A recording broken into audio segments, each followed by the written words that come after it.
So let me introduce Jason to you. Jason Heilman received his PhD in musicology and European studies in 2009.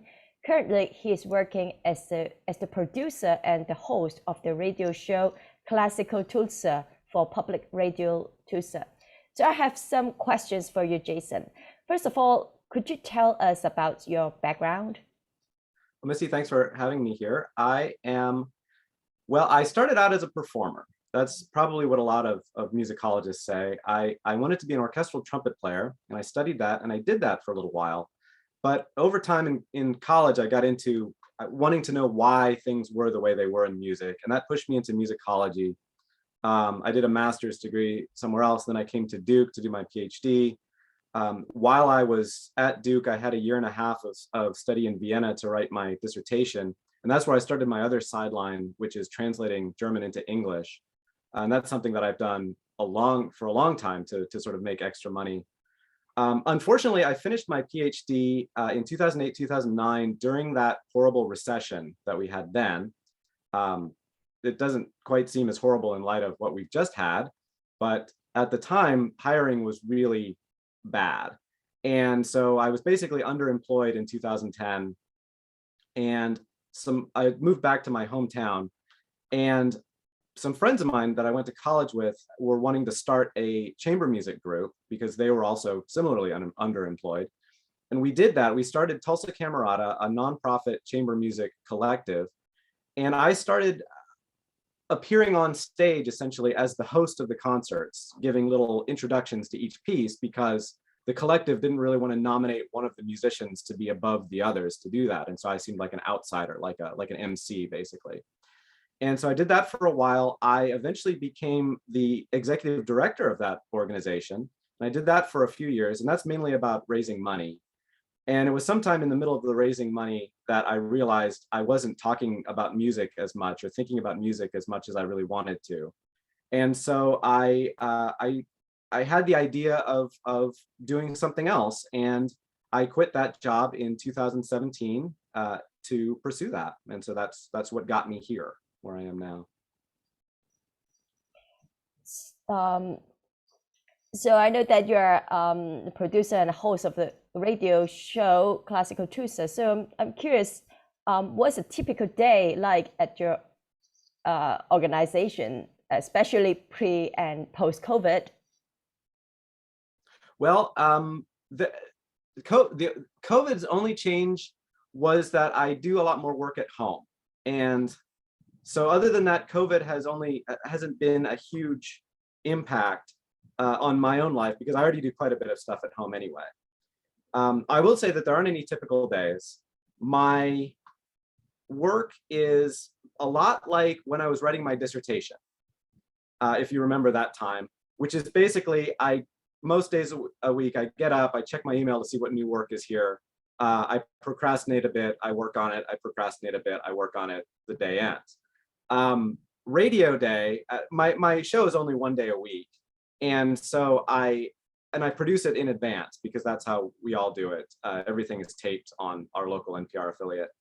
And so on radio days, I wake up, I sketch out the music for the show on NPR's music server.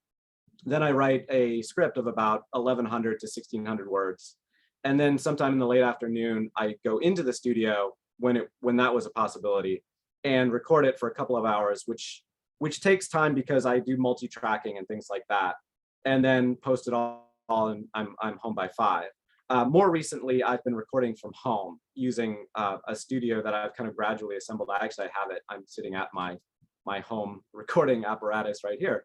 And this was surprisingly easy and not terribly expensive to set up. So, and I can get studio quality results by doing it at home. And so, yeah, so that's basically it. A lot of work on my own schedule, mainly turning in things when they're due.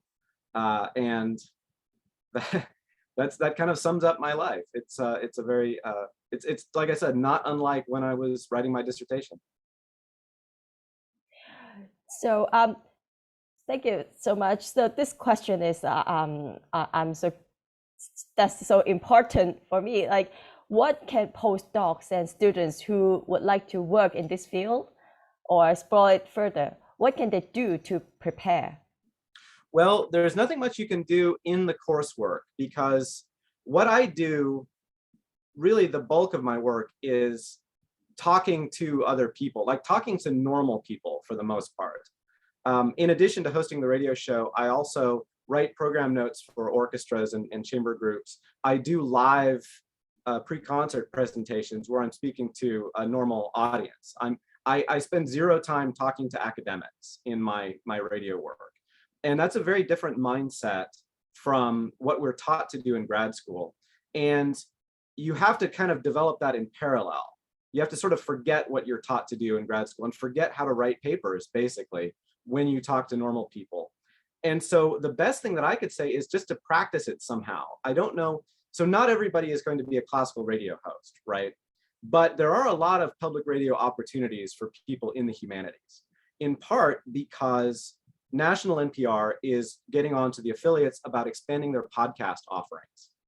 And we all know about podcasts, and probably people have their own podcasts, and it's not really a big deal. A public radio podcast is nice though, because they pay you to do it and you don't have to hawk Casper mattresses or anything like that in the breaks. So that is something that you could get into. And so my advice is to, if that interests you, like maybe bringing your research or bring the research of other people to a wider audience, practice it. Do a podcast right now. You don't have to post it or do anything like that. You have a lot of equipment that allows you to record yourself, and in a very high quality, especially the phone that you have in your pocket is probably as high quality as a lot of studio microphones. Just find a quiet place and practice recording a podcast of some kind that would interest you, and maybe interview somebody else for it, or do something like that and see what it sounds like.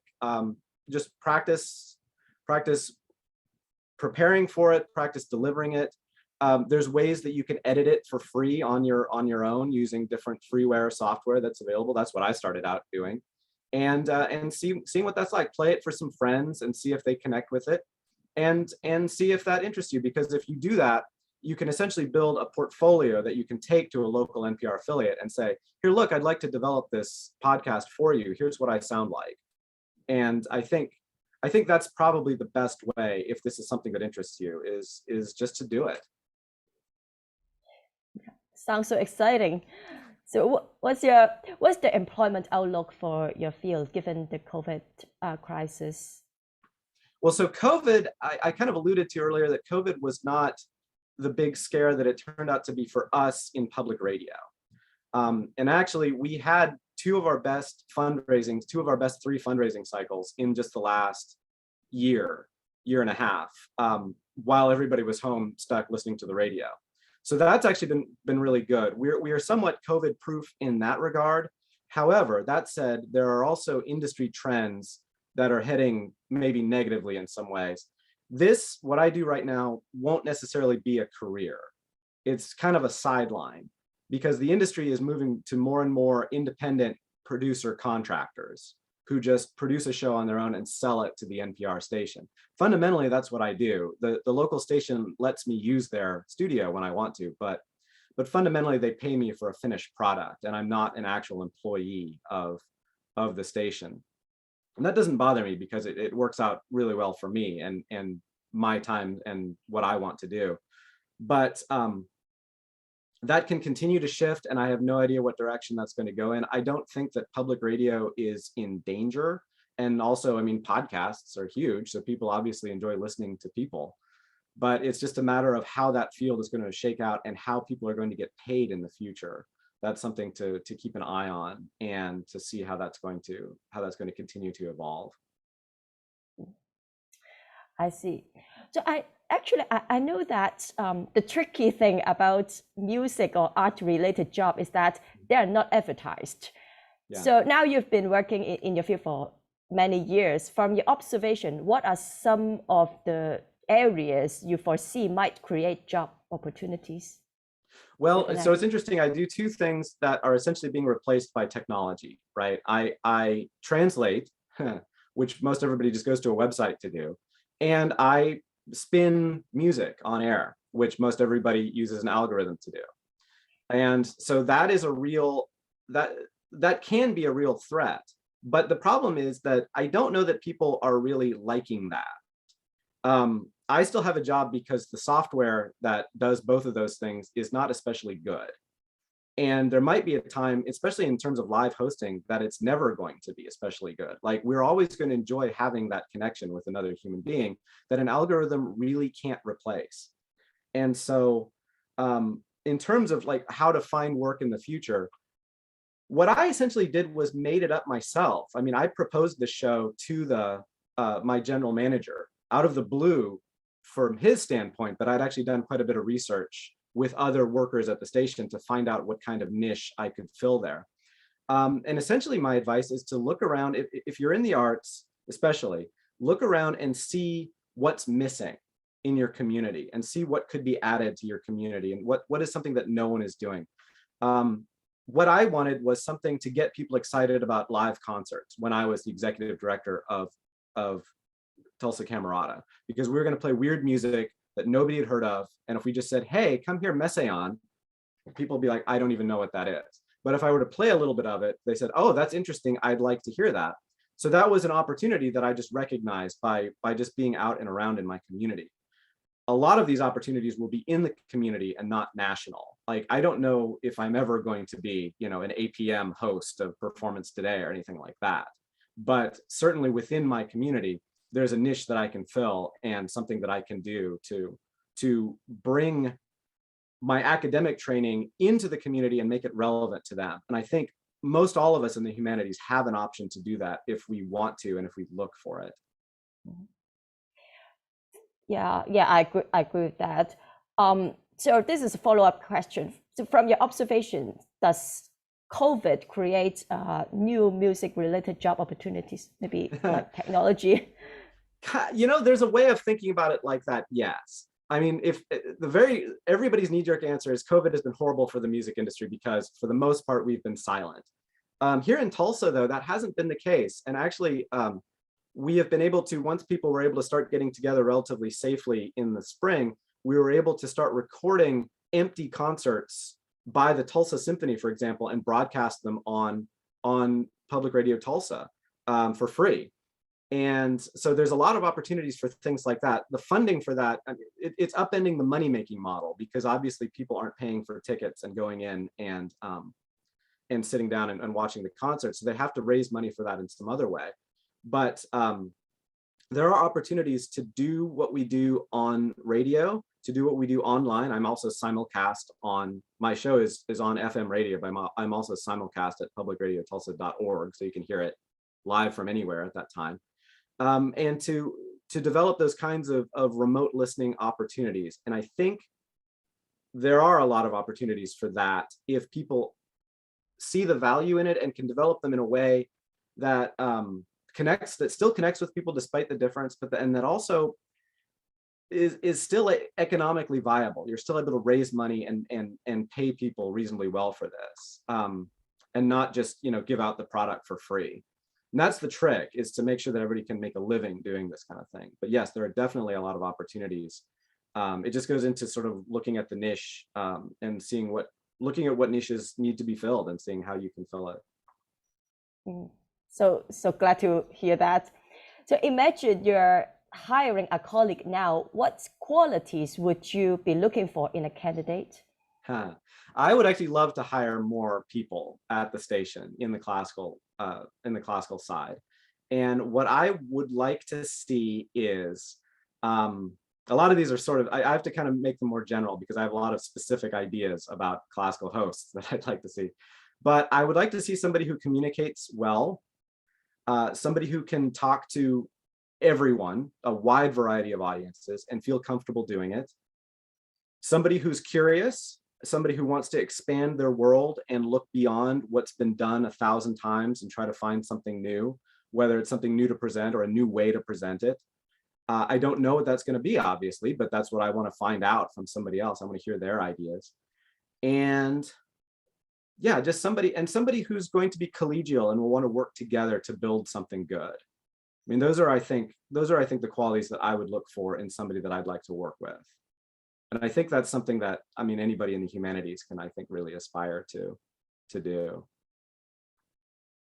Yeah, glad to hear that I will work for that direction. So I remember that you mentioned to me that you sort of stumbled into this job. I'm just curious that before you found this job, how actively did you explore your career? Did you network a lot to get this job, or promote yourself a lot through social media or something like that? Well, so I did develop a following. I was just thinking this morning, if I had tried to get my radio job in 2010 when I was no one, would I have gotten it? I mean, I'd be basically the same person with the same skill set, but I didn't have a following because by 2007, I was a known quantity in Tulsa.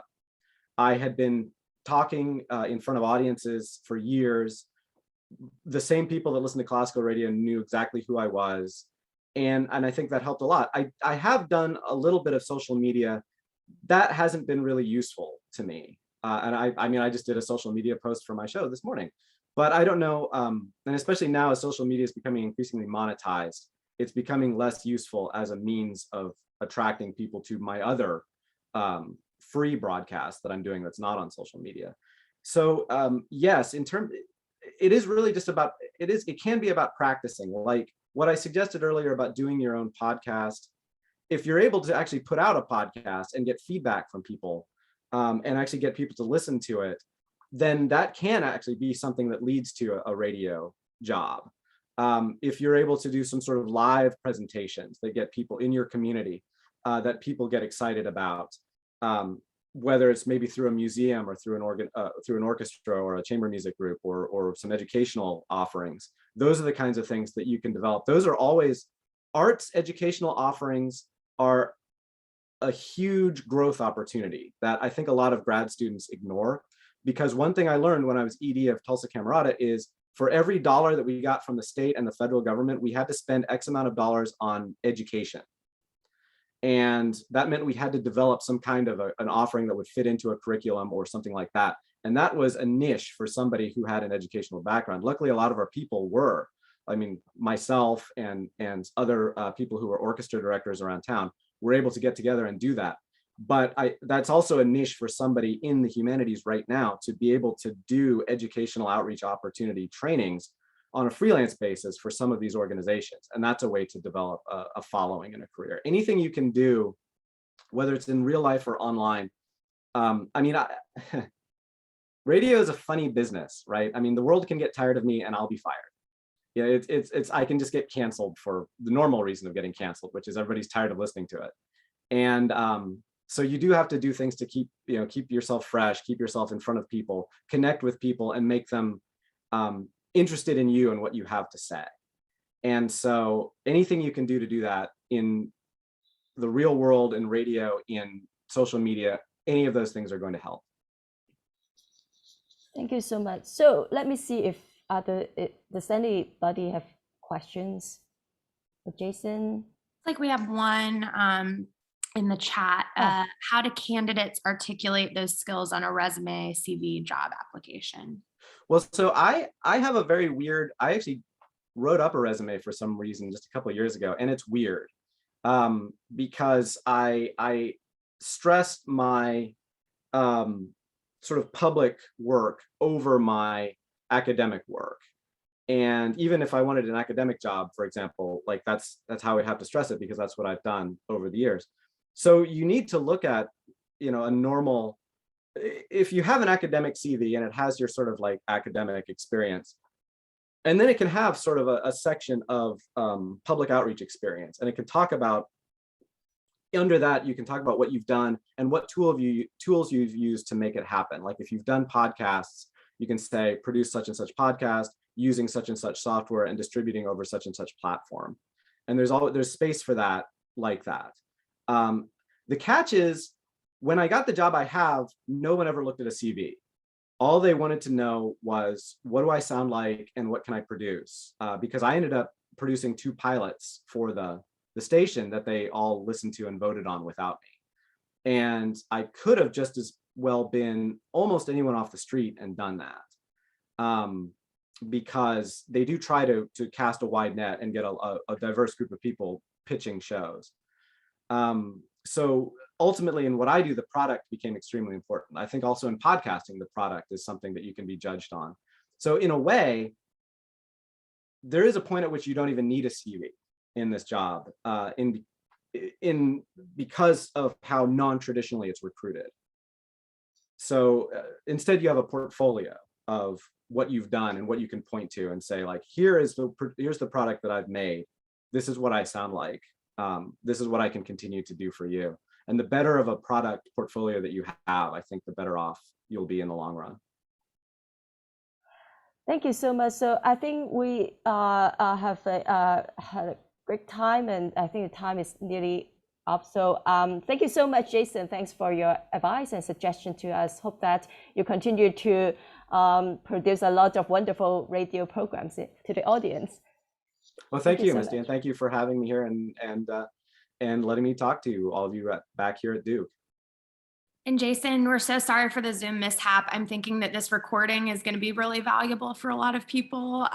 We've just had some technical issues that we were not expecting. So I'm so sorry about that. And I've done a few of these pre-concert talks via Zoom over the past year and a half. And so I am all too keenly aware of all of the issues that can happen with Zoom, like when you think you're sharing your audio and you're not, and things like that. And so, oh yeah, it's like a new world every time you start it out.